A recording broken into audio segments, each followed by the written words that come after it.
하나님의 백성들에게 가장 특별한 자는 선지자들이라 말씀을 드렸습니다. 제사장은 다 있었습니다. 하나님의 백성 아닌 다른 사람들에게도요. 그러나 선지자는 하나님의 백성들에게만 있었습니다. 왕은 이스라엘보다 다른 나라에 먼저 있었습니다. 선지자는 이스라엘 백성들, 하나님의 백성들에게만 있는 자들이 선지자입니다. 하나님의 부르심에 의해서 역할을 감당하는 자들이라서 어떤 직종에 있든 어떤 역할을 하든 누구나 다 하나님이 부르시면 선지자가 될 수가 있었습니다. 왕족 이사야 선지자였고요. 예레미야 제사장 집안이거든요. 선지자였습니다. 아모스 뽕나무를 재배하는 농사 짓는 사람이지만 선지자였습니다. 하나님 부르시면 선지자 역할을 할 수 있는 자들입니다. 선지자는 두 가지로 참 선지자인가 아닌가 할 수가 있다고 했습니다. 하나님이 가라는 곳으로 갑니까? 참 선지자입니다. 하나님 기다려 있는데 가죠? 그거 아닌 겁니다. 하나님 가라 했는데 안 가죠? 그거 아닌 겁니다. 그리고 하나님이 맡긴 말씀을 전하는 자, 다 이 두 가지입니다. 능력이 아닙니다. 엘리야, 엘리사 얼마나 능력 많이 베풀었습니까? 그것 때문에 그들이 하나님의 종 선지자가 아닙니다. 그들이 하나님의 종 선지자인 것은 하나님께서 그리 시냇가로 가라, 그리 시냇가로 가고, 하나님께서 사르밧 과부에게로 가라, 그리 가고, 아합에게로 가라, 그리 가고. 사무엘은 아주 어릴 때 하나님 전화드렸습니다. 근데 사무엘은 선지자입니다. 왜냐하면 하나님께서 전한 말을 엘리에게 하나도 가감하지 않고 그대로 전했거든요. 하나님이 가라는 곳으로 가고 하나님이 전하는 말씀을 전하는 자. 그게 누구냐? 그게 선지자입니다. 그래서 이 예언자라는 말에 예언은 미래를 예측한다는 그 예자가 아니라 엄밀하게 말하면 맡긴 예자, 예탁한다 할 때 예언자, 말씀을 맡은 자. 그 사람들이 하나님의 종 선지자입니다. 선지자는 둘로 나눌 수가 있습니다. 하나는 문서를 남긴 선지자도 있고요. 문서를 남기지 못한 선지자도 있습니다. 그래서 우리가 읽는 이사야, 예레미야, 미가, 요나 다 선지자 이름으로 되어 있죠. 이거는 문서를 남긴 문서 선지자라고 부릅니다. 그러나 엘리야, 선지자를 대표하는 엘리야, 문서를 남기지 못했습니다. 엘리야보다 영감의 갑절로 많은 일을 감당한 엘리사, 그는 문서를 남기지 못했습니다. 그래서 엘리야와 엘리사는 비문서 선지자. 예레미야, 이사야, 요나, 호세아, 미가, 나움, 하박국, 말라기 이런 사람들은 다 문서 선지자 이렇게 나눕니다. 선지자들 가운데 유명한 선지자가 있습니다. 문서를 남긴 사람들은 다 유명하죠. 자기 이름으로 책이 되어 있으니까. 선지서는 자기 이름으로 되어 있거든요. 그리고 엘리야와 엘리사 같이 유명한 선지자들이 있고요. 그러나 유명하지 않는 선지자들도 있습니다.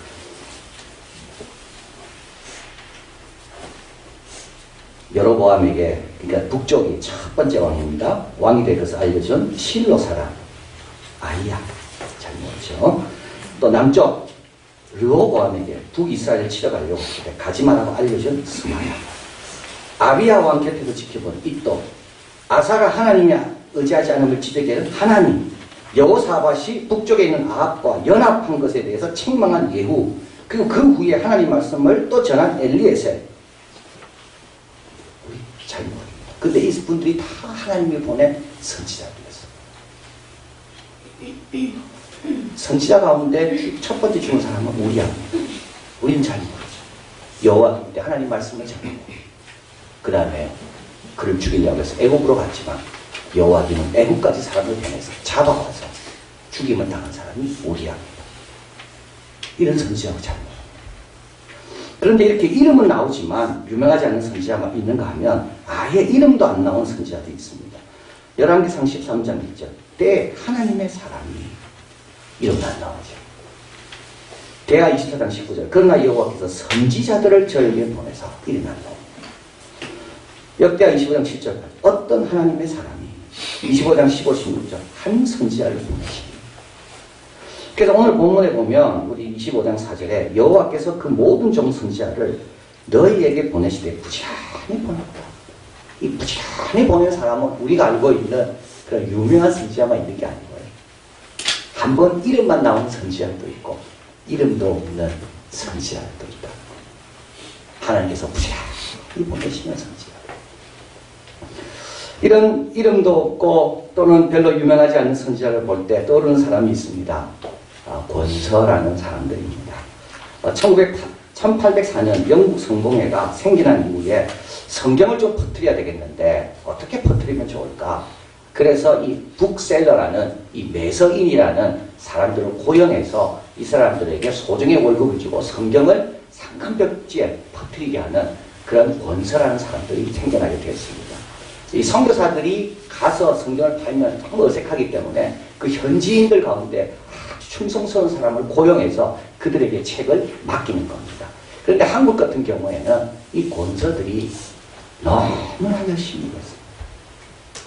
매도 맞고 옷도 벗김을 당하고 모욕도 당하고 침뱉음을 당하고 그럼에도 불구하고 이 권서들이 자기 짐에다가 100권 내는 150권의 쪽복음을 들고 그걸 듣고 상간벽지로 걸어다니면서 성경을 팔 뿐만 아니라 성경을 설명해주고 성경을 못 읽는 사람에게 한글을 가르쳐주고 한국 최초의 권서는 1882년 만주에서 성경을 들여온 서상윤 그분이 한국 첫 번째 권서입니다.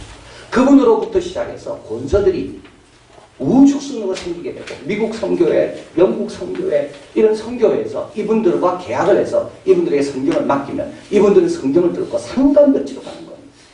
여성 권서도 많았습니다.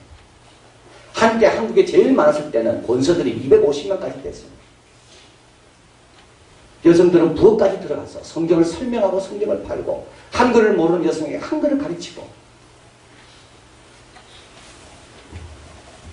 아침 6시 30분에 기상하고 찬송 기도 성경 공부를 하고 그리고 8시에 아침을 먹은 다음 9시부터 1시까지 막 걸어가면서 성경을 팝니다.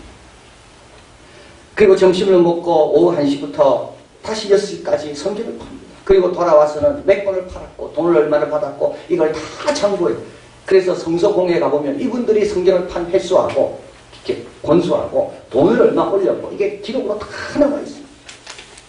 기록 남아있는 권서가 그렇다면 기록 남아있지 않은 권서까지 합치면 숫자가 꽤 많겠죠. 3.1운동이 일어나기 전까지 한국에 있는 총 권서들은 1900년 정도 됐다. 근데 3.1운동이 일어나면서부터 이게 독립운동과 같은 오해를 받기 때문에 권서들의 활동이 완전히 위축되기 시작합니다. 이 권서들이 성경만 배포한 게 아니라 나중에 교회를 세우게 됩니다. 권서에서 세워진 교회가 한국에 225개나 됩니다. 그게 초창기에 선교사들은 도시에 있었거든요. 못 들어갑니다. 그리고 선교사들이 가는 걸 환영하지도 않고 또 위험하기도 하고 그래서 배짱이 두둑하고 믿음이 좋은 권서들에게 이걸 맡긴 겁니다. 한 권서는요 남천이랑 갔습니다. 그곳에 가서 성경을 전하는데 사람들이 몰려와서 옷을 벗기고 때렸습니다. 다시 나오지 마라. 이때 이 권서가 뭐라 했겠습니까? 내가 살아있는 한 또 올 것이다. 내가 못 오면 내 뒤에 다른 사람이 올 것이다.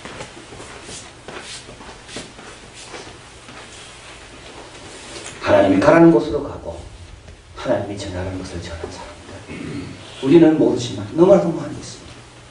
그분이 그런 말을 했다고 했잖아요. 제가. 유서편입니다. 익숙한 입입니다.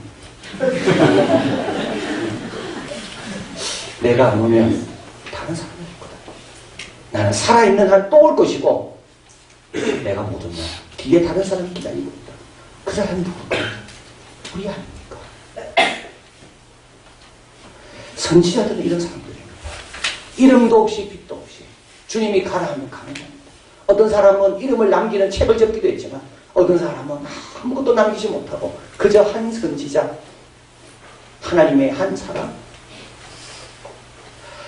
그래서 이 모든 세 종류의 선지자, 기록을 남기고 유명한 선지자, 엘리야와 엘리사처럼 기록을 못 남겼지만 유명한 선지자, 그러나 이름도 없고 유명하지도 않고 이런 선지자입니다.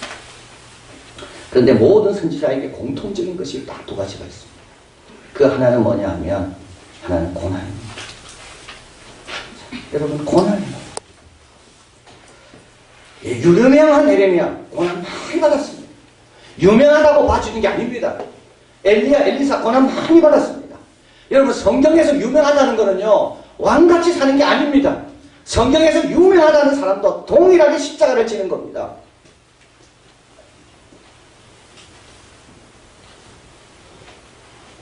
매 맞고 옥에 갇히고 구덩이에 던져지고 예레미야가 아까 말씀드린 우리야 선지자 여호와김에게 과감하게 외쳤는데 위험해서 애굽으로 갔는데 거기까지 사람을 보내가지고 잡아와서 사람 죽임을 당한 우리야. 성전뜰에서 돌에 맞아 죽은 사가랴.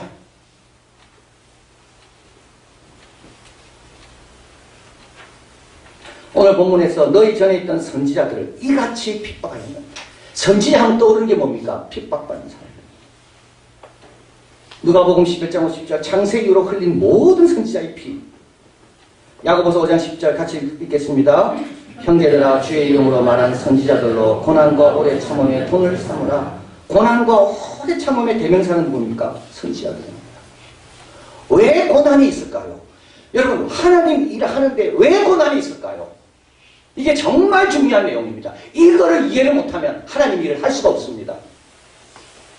하나님의 일을 감당하는데 왜 고난이 있을까요? 세상 가운데 있기 때문에 죄인들 가운데 있기 때문에 다 그 두 가지입니다. 천국에서 일하면 아무 고난 없습니다. 세상 가운데 있기 때문에 고난이 있는 거예요. 죄인들과 함께 일해야 되기 때문에 고난이 있는 거예요.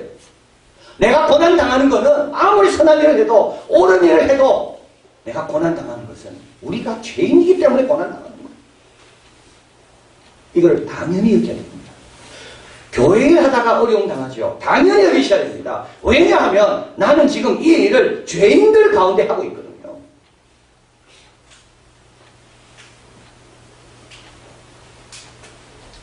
예레미야처럼 하나님이 결혼도 하지 말라 해서 결혼도 안 하고 상가집까지 말해 상가집도 안 가고 잔치집까지 말해 잔치집도 안 가고 그렇게 순종했는데도 왜 고난이 있습니까?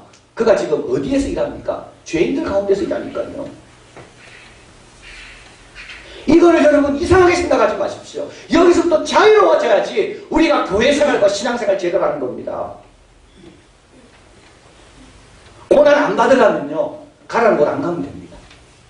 전화하는 거 안 지나면 됩니다. 그러면 고난이 하나도 없습니다. 왜냐하면 죄인들은요 자기와 같은 사람은 핍박하지 않거든요. 처칠이 그 헤스팅 고등학교, 자기가 나온 고등학교 가서 2차 대전 때 한 유명한 연설이 기버, 돈 기버, 포기하지 마라, 포기하지 마라, 포기하지 네버 기버. 근데 그 앞에 말이 더 중요합니다. 왜 포기하면 안 됩니까? 적들은요 그냥 싸우는 게 아닙니다. 적들도 이기려고 싸우지 적들도 그냥 적당히 하고 물러가려고 싸우는 게 아닙니다. 우리가 고난 앞에서 물러서면 안 되는 거예요. 순순히 놓아주겠습니까? 순순히 순종하겠습니까? 돌처럼 굳은 마음이 그런 말씀 앞에 순순히 나올까요? 악한 세력이 원수가 이 자기가 사로잡고 있던 이 영혼들을 순순히 내줍니까? 그렇지 않습니다. 여러분 지금부터는 고난을 이상하게 여기지 마십시오. 고난을 당연하게 여겨요. 고난은 왜 있다고요? 죄인들 가운데 있기 때문에 고난이 있는 거예요. 세상 가운데 있기 때문에 고난이 있는 거예요.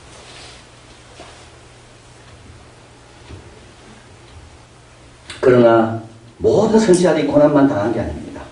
이 모든 선지자에게 동일한 게 있는데 바로 영광입니다.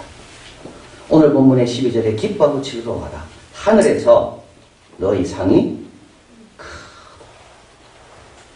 하늘에서 너희 상이 크다. 우리 하나님이 주시는 상은요 세상 주는 상과 비교가 안 됩니다. 노아는 지금까지 상 받고 있습니다. 모세는 지금까지 상 받고 있습니다. 예레미야는 지금까지 상 받고 있습니다. 우리아라는 애굽에 갔다가 잡혀와 죽은 선지자는 지금까지 상 받고 있습니다. 성전들에서 돌에 맞아 죽은 사가랴는 지금까지 상 받고 있습니다.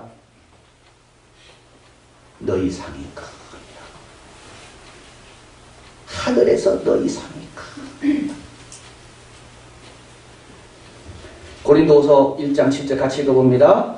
너희를 위한 우리의 소망이 견고함은 너희가 고난에 참여하는 자가 된 것 같이 위로에도 그러할 줄 압니다. 그래서 고난 당할 때 오히려 소망을 가지고 기뻐하라고 말씀합니다. 베드로전서 4장 13절 같이 읽습니다. 오직 너희가 그리스도의 고난에 참여하는 것으로 즐거워하라. 이는 그의 영광에 나타나실 때 너희로 즐거워하고 기뻐하게 하려 합니다. 이 고난은 누구의 고난입니까? 그리스도의 고난에 참여하는 것. 얼마나 영광스럽습니까? 주의 일 하다가 고난 당합니까? 그리스도의 고난인 겁니다. 얼마나 영광스러운지요. 여러분 고난을 피하려고 하지 마시고 이 산지 앞에서 물러서지 마시고 그 수고로움을 참여할 때 그것은 내 수고로움이 아니라 그리스도의 수고에 내가 참여하는 얼마나 영광스러운지. 스카성 기스트라는 성교학자는 그래서 성교를 가리켜서 고난과 영광이로의 참여라고 말했습니다. 고난은 성교하는데 반드시 있습니다. 전도하는데 고난은 반드시 있습니다. 주일 하는데 반드시 있습니다. 죄인 가운데 일해야 되니까. 그러나 거기에 이 고난은 그리스도의 고난이고 이 고난은 큰 상이 있는 고난이고 이 고난은 위로가 따라오는 고난이고 그래서 영광에 참여합니다. 소크라테스 제자입니다. 플라톤과 연배가 비슷한 그 세노폰이 적은 페르시아 원정기에 나온 내용입니다. 이 소키오스라는 그러니까 대키오스는 이 페르시아 제국을 일으킨 성경에 나오는 고레스입니다. 그로부터 한 130년 뒤에 이제 페르시아 제국이 이어지면서 그 후손 가운데 한 명이 자기를 이제 키로스라고 이름을 지었습니다. 근데 형이 나라를 이어받게 되고요. 그래서 이 소키로스가 이 형을 타도하기 위해서 그리스 용병을 불러가지고 돈 주고 이제 형과 싸우러 갑니다. 이럴 때 이제 용병들이 와 있죠. 헬라에도 오고 또 여러 나라 사람들이 와 있습니다. 그들에게 다음과 같이 말합니다. 여러분 남자답게 행동하여 내 거사를 성공시켜 주십시오. 아마 여러분이 이걸 성공하게 되면 여러분 고향에 돌아가는 사람 누구든지 여러분은 부러움의 대상이 될 겁니다. 그리고 이렇게까지 이야기합니다. 아마 많은 분은 돌아가지 않을 겁니다. 나와 함께 있기를 원할 겁니다. 이때 한 신학이다. 그러나 성공하면 약속한 것을 기억하지 못하는 경우도 많고 기억한다 할지라도 약속한 것을 못 지킬 경우도 많습니다. 성공한다고 약속한 거 다 잊어버리는 경우도 있고 또 기억해도 줄기대로 없는 경우도 있는 거예요. 생각과 달라서 결과가. 이때 소키로스가 말합니다. 나는 거사가 성공할 경우 친구들에게 빠짐없이 줄 수 있을 만큼 충분히 갖지 못할까 염려하는 것이 아니라 나누어줄 친구를 충분히 갖지 못할까 염려하는 것이요.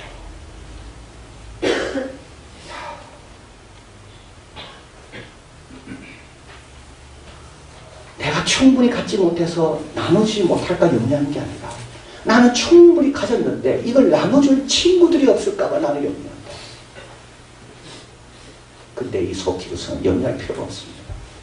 빨리 죽습니다. 이건 실패하게 되고요. 저는 이거를 읽으면서 우리 하나님이 이걸 염려하시겠다. 상이 부족할까 염려하는 게 아니라 상은 충분한데 받을 사람이 없어서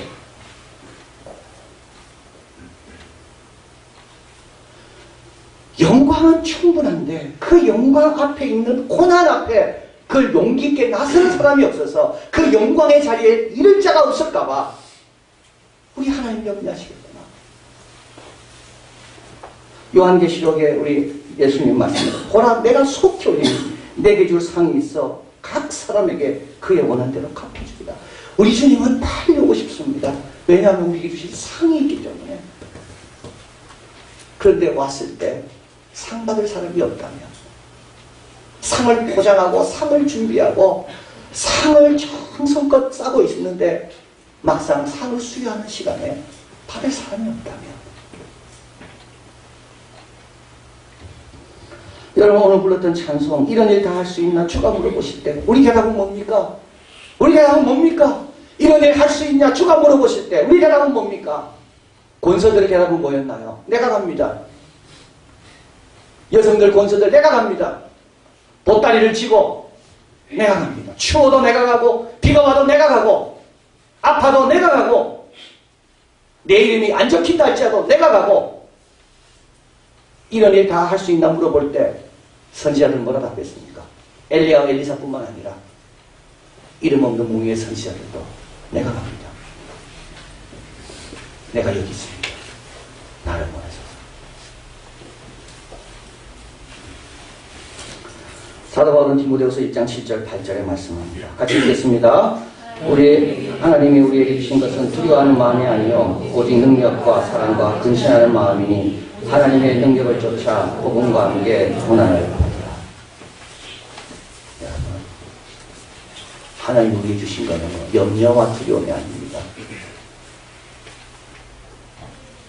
누가 이 일을 감당할까 할 때 그거 갖고 염려할 게 우리 하나님 주신 마음이 아닙니다. 사랑과 능력과 튼치는 오직 하나님의 능력을 쫓아 복음과 함께 고난을 받으라. 이번 한 주간 여러분 약함과 염려와 두려움 마음이 아니라 사랑과 용기와 담대함과 용감한 옛날 선지처럼 선뜻 대답한다. 이 산지 앞에 나는 물러서지 않습니다. 내가 쓰러지면 그 다음 사람이 복이다. 이런 각오로 고난을 통과해서 영광 가운데 누리는 우리 모두가 되길 바랍니다.